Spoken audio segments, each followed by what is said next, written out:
message du jour. Aujourd'hui, jour 3, nous allons voir dans le passage de 1 Jean, voilà, 1 verset 9 que nous avons vu aussi hier dans la directe. C'était déjà le passage du jour. Maintenant, le thème ou le sous-thème de la journée, de cette journée, c'est rechercher la sainteté dans vos paroles et dans vos pensées et dans les actions. Donc, nous devons chercher la sainteté dans nos pensées, dans nos paroles et aussi dans nos actions. C'est ce qu'il veut nous dire. Maintenant, pour cela, j'ai ajouté ce livre. Jean 1 dit, si nous confessons nos péchés, il est fidèle et juste pour nous les pardonner et pour nous purifier de toute iniquité. Amen. Amen. Donc ici, comme ce livre vient de nous dire de 1 Jean 1, 9, nous fait comprendre que si nous confessons nos péchés, Dieu est fidèle et bon pour nous pardonner.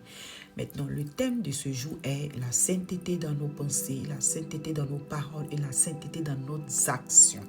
Et pour pouvoir avoir cette sainteté-là, c'est pas que de nous, mais nous pouvons nous, c'est-à-dire sanctifier.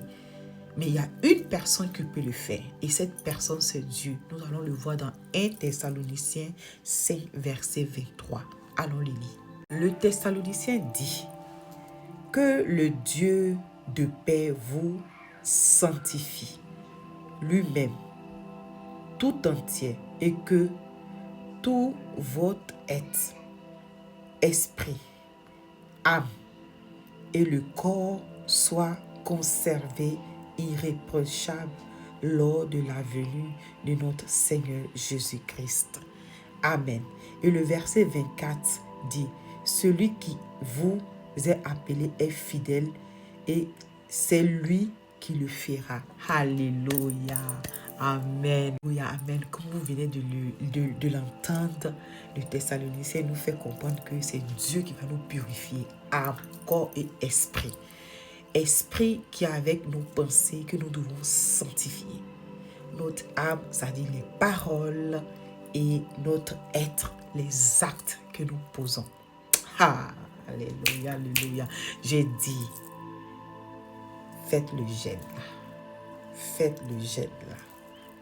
Même si vous ne vous signalez pas là. Après, ne venez pas remplir pour dire j'ai ceci, j'ai cela qui me combat. Faites le jeûne là. Vous allez voir les démons qui vont fuir. J'ai dit simplement le fait qu'on a décidé de faire ces 21 jours de transformation spirituelle, jeûne et prière. Comme la Bible nous fait comprendre qu'il y a un type de démon, c'est par le jeûne et la prière qui s'enfuient. Oui.